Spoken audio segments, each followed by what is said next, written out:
Welcome everyone to Dead Talk Live, and tonight our special guest is Aaron Dalla. Aaron, thank you so much for being here with us.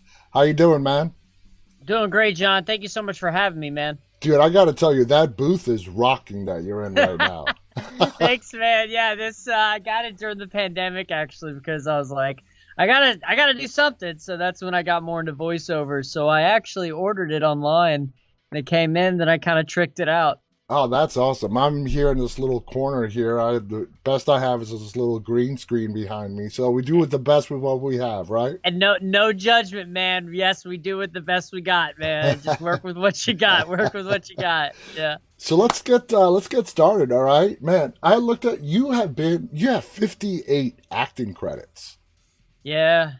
Damn, dude. Yeah. Yeah. How old were you when you started? When I started, I did my first movie when I was 20. Damn. Yeah. And they just kept coming. I mean, that's a lot of credits. Thank you, man. I work really hard. You just, if there's anything I do, I just keep putting myself out there. I It's just working. keep throwing it at a wall, see if it sticks, see if it sticks. That's about it. That's awesome. Now, did you always know you wanted to be an actor or late, you started at 20. When did you know that you wanted to be an actor professionally?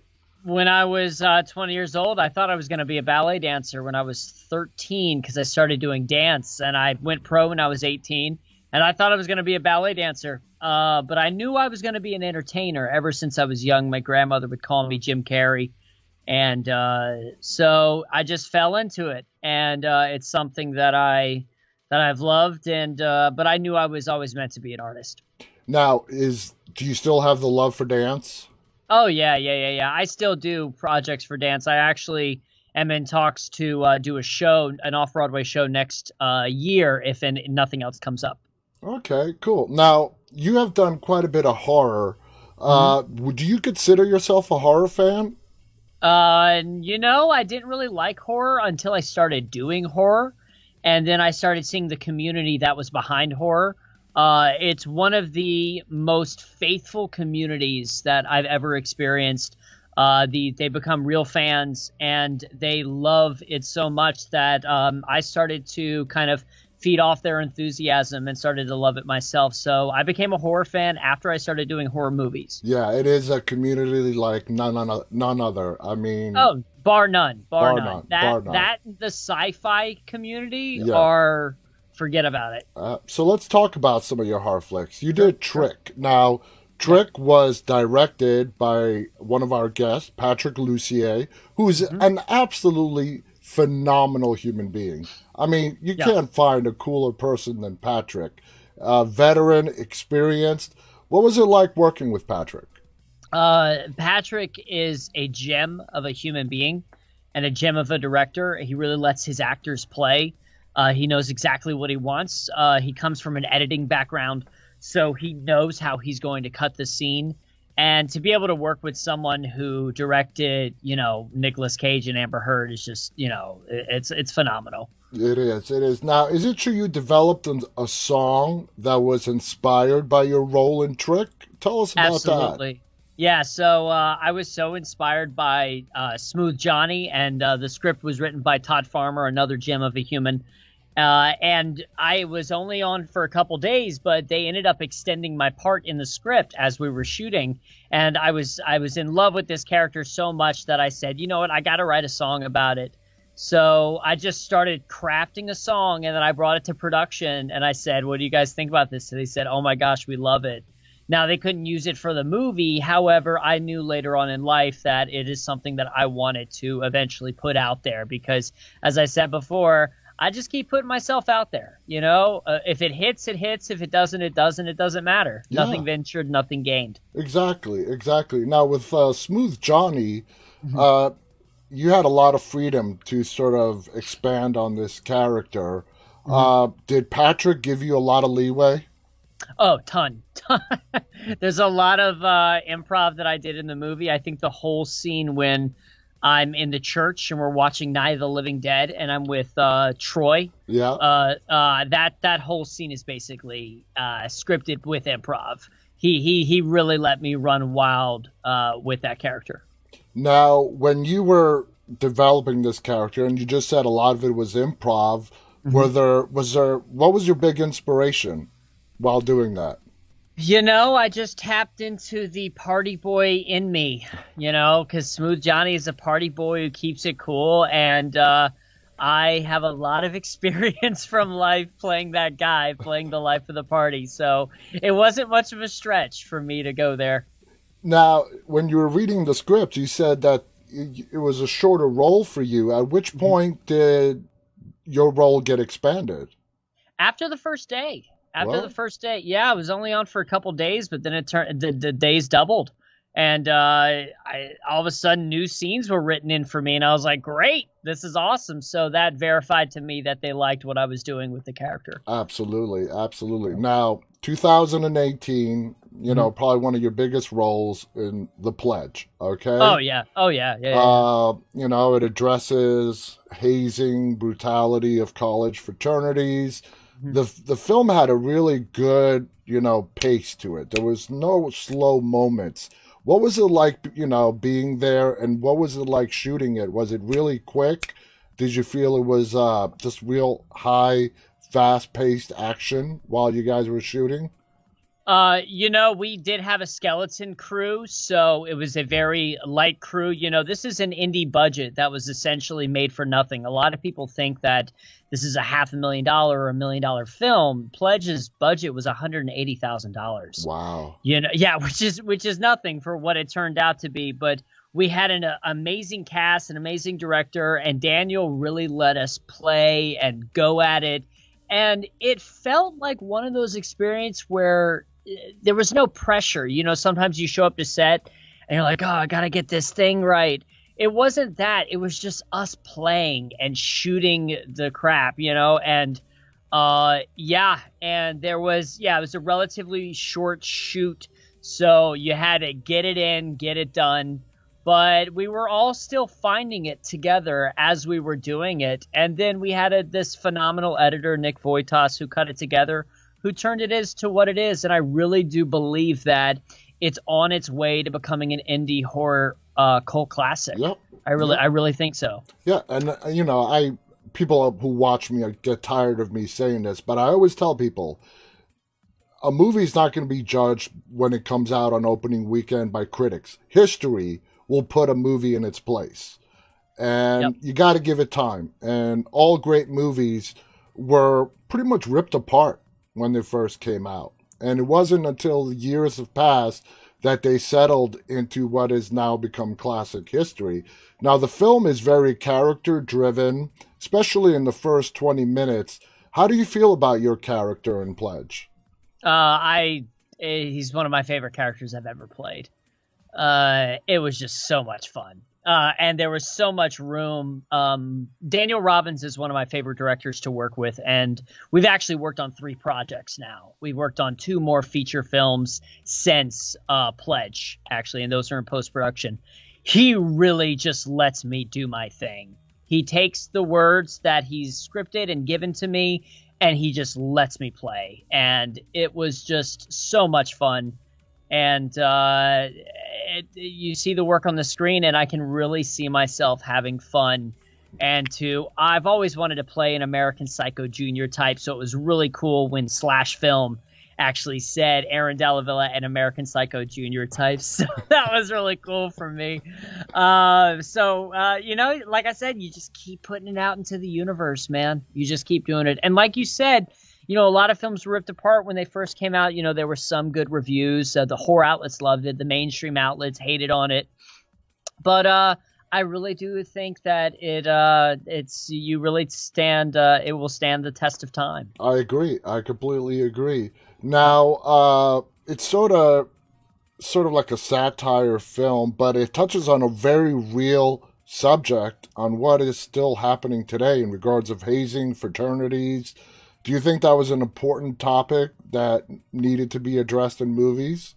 100%, because I think right after the film came out or around the same time that we were shooting the film, someone was actually killed in Hmm. a fraternity from alcohol abuse Yeah. and these conditions.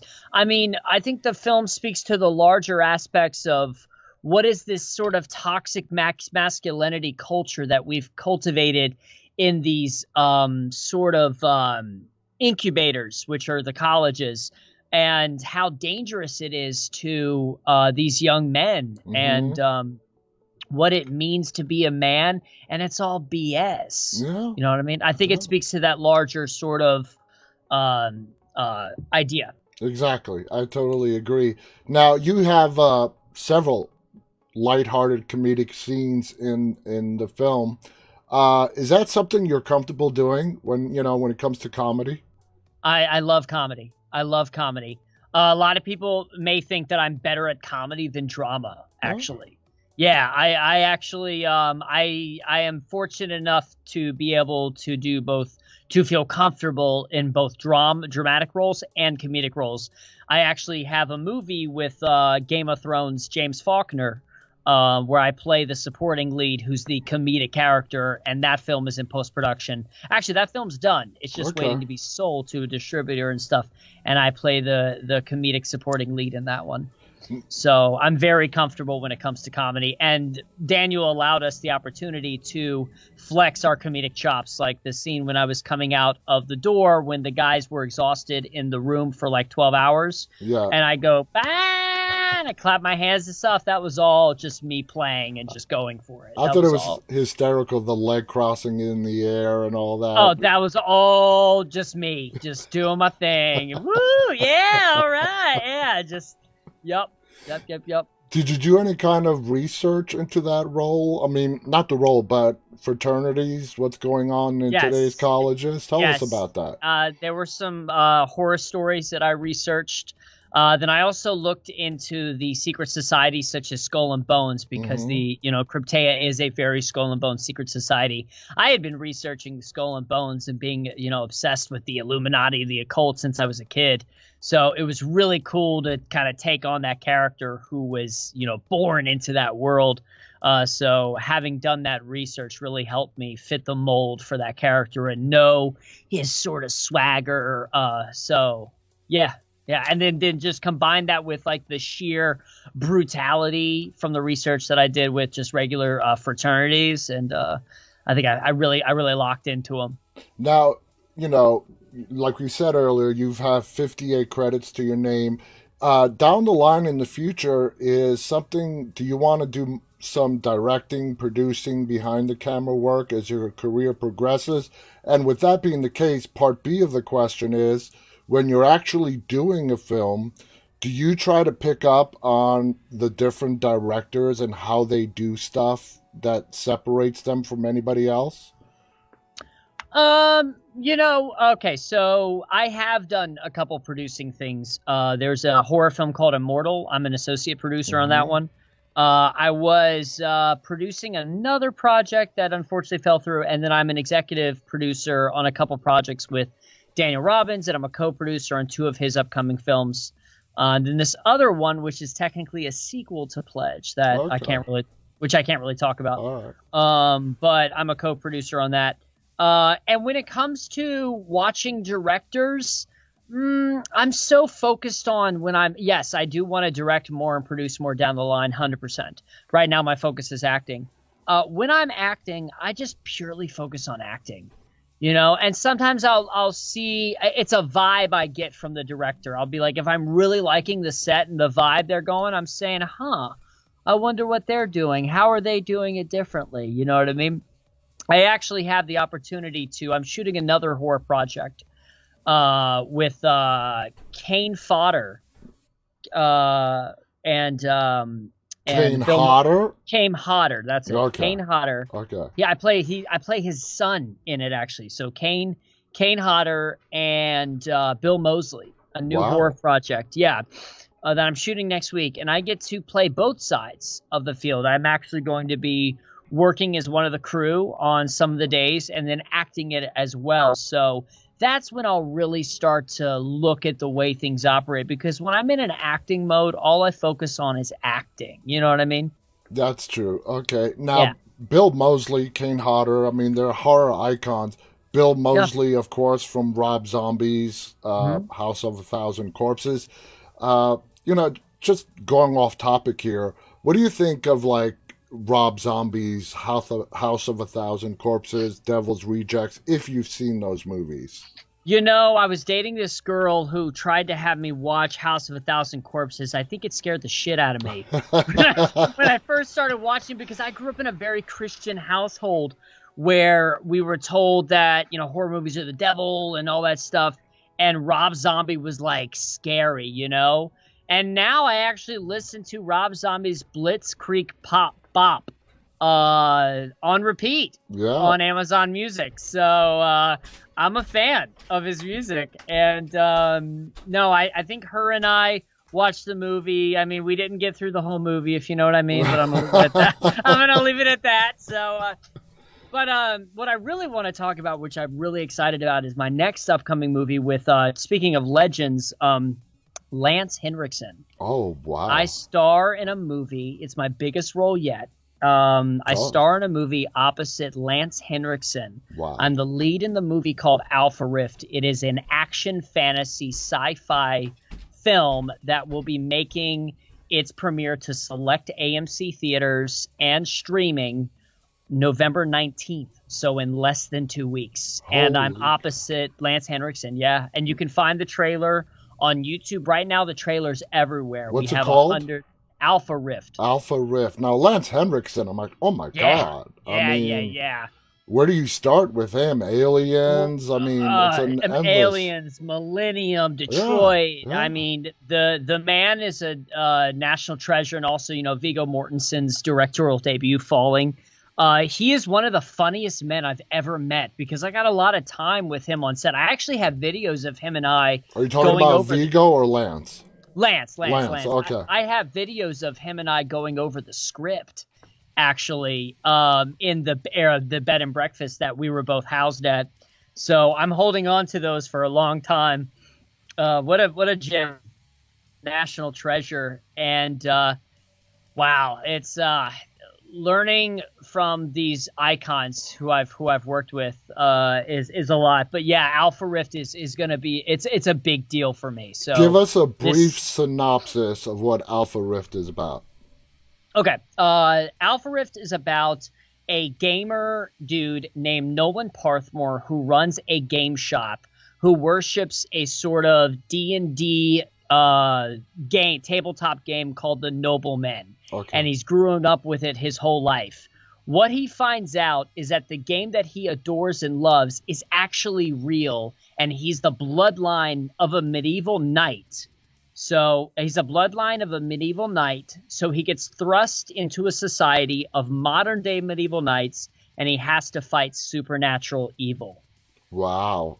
That's Yeah. fascinating. That's fascinating. Yeah, and I'm a very Marty McFly kind of type in that. So I'm not pledge evil, you know, like you know, Mr. American Psycho Jr. I'm a fun, lighthearted guy who has to sort of take on his destiny and eventually show some grit. And this sounds like an action sci-fi film. It's a total action sci-fi film. It moves. It premiered at Dances with Films earlier this year at the prestigious Chinese theaters. We have an 8 out of 10. Film Threat gave it a stellar review. The trailer's everywhere. It got picked up by Vertical Entertainment for domestic distribution, and then Sublimity for international. So it's a big deal for me. So yeah. It sounds like a big deal. You said in 2 weeks. Yeah. Is it coming out simultaneously to those select AMC theaters and video on demand? Oh yeah. Yeah. It's gonna be coming on to Apple TV and other places, along with select AMC theaters. Nice. Yeah. Can't wait for that. I'm a huge Lance Henriksen fan. Thank you. Now, are you the lead role in this one? I'm the lead. I am Nice. the lead. Yeah. So, with that movie and everything else that you have in post production, and it says you have a movie that you're currently filming, what would you say is the one movie to where you absolutely fell in love with your character? That's a tough one, huh? Yeah. Well, I have to counter that and say that's an unfair I'm unable to say one in particular because these characters all had their specific unique things that brought out a certain thing within my personality that I fell in love with. You know, Max, there was a sick, sadistic vibe to him. Nolan Parthmore, it was his, loviness and, kind of play a cool guy, Marty McFly kind of thing. And then Trick Smooth Johnny, he was just a straight up frat bro, fun loving, didn't think it was bad to be playing this murder game, as messed up as that sounds. But each of these characters I really fell in love with, especially this. My first big job was a series called Duels. It was for an app called Black Pills, which was Quibi before it became Quibi. So it's a different. It's not like a rebranding thing. It was a short. We did 10-minute episodes, 10-minute episodes, and I was the lead of that show. And it was this guy named Malcolm Carver, who's a misunderstood college student who takes up the death of this girl that he loved after this guy posted a video of them having sex on the computer. So he has this unrequited love from this girl. So he challenges this guy to a duel, and he kills the guy in the duel, and he becomes famous for challenging people and being really a good gunslinger. And dueling takes the world by storm. And that was, if I can say, to rephrase it, if I can say what was the project that kind of started it all for me, I would have to say Duels, Black Pills. That was when my career was like, okay, you're just getting started. Because right after I shot Duels, I went right to Pledge. Nice. So, yeah, it was really cool. That was the catalyst. Now, you have done a sort of wide variety of characters. You have not been pigeonholed to playing only horror-type movies. Is that important to you? A lot of people, without them doing it on purpose or doing anything wrong, sort of get boxed into playing a certain type of characters on certain types of movies. You have avoided that. Is there a secret to avoiding that? John, I'm so happy you brought that up. Because the last thing I would want to be is pigeonholed into a certain type and only play that. Don't get me wrong. If you have a specific type, do it. Play it, do it. The advice I can give is expand your skills. I can come at them with, I used to be a ballet dancer. I was involved in voiceover. I've done hosting jobs, I've done live jobs, commercials, theater, like being able to play that wide variety keeps yourself working in all different avenues. So I really like that, and I'm happy that I haven't been pigeonholed. And I think that, like after Pledge came out, I was worried that, they're just going to type me as that guy, which I do book that guy. I have an episode of Gossip Girl coming out later this month where I do play that guy. But that is why I'm so happy that I have also Alpha Rift, which is the complete opposite. Yeah. So, and Alpha Rift is going to open me up to a whole nother world. I'm thinking Marvel, Disney, that lighter hearted kind of stuff, even though it is serious. So I'm really excited to see what happens. And I like to think of myself as the wild card when it comes to casting directors. I think people are starting to look at me as the wild card and be like, okay, where can we put him? Because I just want to show them that, yes, I can play a multitude and variety of roles, and just I can work in everything. That's my job as an actor, to just keep working. And to, bring that point even further home, you have appeared in Gotham, which was shot in New York City and on a sound stage. What was your experience like working on Gotham? Gotham was really cool. I got to work with Corey, and it was, I think that was my first co-star job. It was my first big set job. I get there and, you have the whole crew and they light the car on fire and all that stuff. And you have a stunt double, 14-hour day, and just so cool. It was my first sort of breaking the ice on my first sort of co-star TV job. So, TV in general is much faster than film. Do you have a preference between the two, films or TV?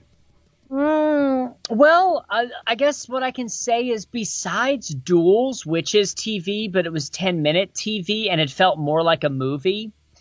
I guess right now I prefer films more because the roles I've played in films are bigger. Mm-hmm. When I do book a bigger TV show down the line, we'll see what happens. We'll Okay. see what I prefer. Yeah. But as Yeah. of right now, I really like film because with TV, it's like, okay, we have to tell this 30-minute story. We got to get through these points, dot, dot, dot, dot, dot, and make sure that we tell this to the audience within 30 minutes with commercial breaks and blah, blah, blah. With film, it's like, oh, we don't know what this thing is, so let's collaborate together. So hopefully but I think you can do that when you are the series lead or series reg of a TV show. Yeah. I think you have a lot more input. When you're the co-star, you just come on and it's not about you. It's about you propelling the story forward to help the leads. So that's all I do. When I come on as a co-star for Gossip Girl, I have to act like a drunk guy and call the girl a B word. So that's to heighten her point of anxiety because the paparazzi and blah, blah, blah. So all I do is just go on, and that's my thing. There's not much to it, you know? Now, is there any character that you want to play, not specifically like a named character, a type of character that you have not had a chance yet to play that you really want to do? The remake of Back to the Future. So you want to be the real Marty McFly? Absolutely. That's definitely on my list. Everyone wants to play the Joker. I'd like to play the Riddler. I could totally see you as the Riddler. I think I'm much more suited for the Riddler than Joker, because of the comedic element. I want to do a remake of The Mask. So you're a big Jim Carrey fan. I am. I really think he's absolutely brilliant. He's and you know, a lot of people when Pet Detective Ace Ventura, I would do a remake of Ace Ventura, or I want to play Jim Carrey's son in a project. You know, like if they did Pet Detective 4, and basically that's a great idea. Ace Jr. I'm already looking at it. Believe me, when I auditioned for SNL, I did a impression of him. I sent off a tape to SNL. Never heard anything back, but it doesn't matter. I got the audition, which was really cool. So yeah, I got to play a hip hop mogul type already in the All Those Small Things movie with James Faulkner. So that was amazing. And I also made 2 songs for that character. So even though Smooth Johnny Trick, I wasn't able to have my song in the movie like I wanted, I ended up getting it down the line when I played a different character. That movie has yet to come out, and I have 2 songs that I made for the character in the movie. That's it. So my executive producer just messaged me. You could be his son on Liar Liar. Liar Liar. That's a cool idea. No, now, that would be fantastic. And then you know, people like to say that I have a Tom Cruise element to me as well. Like I'm almost if Jim Carrey and Tom Cruise had a baby. I am very much interested in action movies as well. But I really want to be in The Matrix. Something in The Matrix. I had like a reboot type thing because I auditioned for the Matrix 4, and I got check a veil for it, but that was it. That was all that it came down to. But that was to be in The Matrix would be amazing. Obviously, Marvel, DC.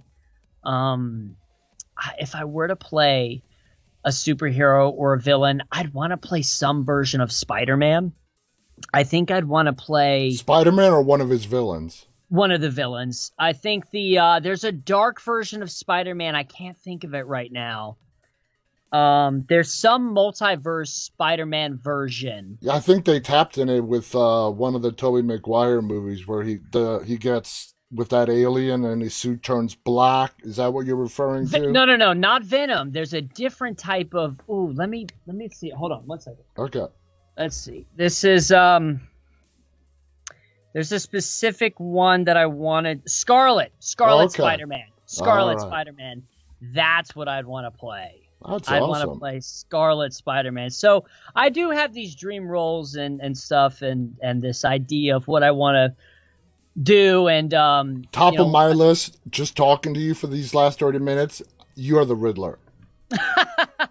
which is funny because I actually I played the Riddler in a comedic skit, but something small. But yeah, but thank you so much. I think I would really really have a fun time with the Riddler. So I'm really interested to see what Paul Dano does with it in Mm-hmm. the new Batman. But Yeah. I think that Batman is going to be just very, very dark. Oh, it is. Well, first of all, Yeah. Warner with Batman, they've always taken, it's not like your Marvel movies. I Mhm. mean, even just the tone of the film itself. I'm talking about the quality of the film. It's all very dark.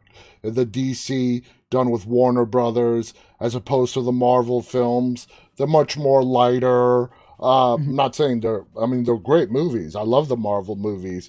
But the DC Warner Brother, comic book Batmans and whatnot, just have a much darker feel to them. Do you agree with that? 100%, and especially the Robert Pattinson version. I mean, in the trailer, it looks like he straight up kills the dude. Yeah. Like it's crazy. And then we all saw Joker, and it made $1 billion. Hmm. And yeah, yeah, That's but awesome. That's awesome. And Colin Farrell is. I mean, I'm so looking forward to the Batman. I cannot. oh I'm a yeah, huge oh Batman yeah, fan. oh yeah. Anyway, Aaron, I want to thank you so much for coming on here. We're going to look for that movie that's coming out in 2 weeks with Lance Henriksen. It's called Alpha. What again? Rift, Alpha Rift. Alpha Rift, guys. Check it Yep. out. In 2 weeks, it's coming out to select AMC theaters and to video on demand. It stars Aaron, Lance Henriksen. I'll be checking it out. Any final thoughts before we go? No, just John. Thank you so much for the opportunity to speak with you. Oh, it's been my pleasure. You are like this huge, exciting ball of energy. Thank you. Yeah, yeah. I want to thank Aaron. I want to thank our viewers for tuning in. Thank you so much. Until next time, stay safe. And on behalf of Aaron and myself, stay walking, guys. Stay walking.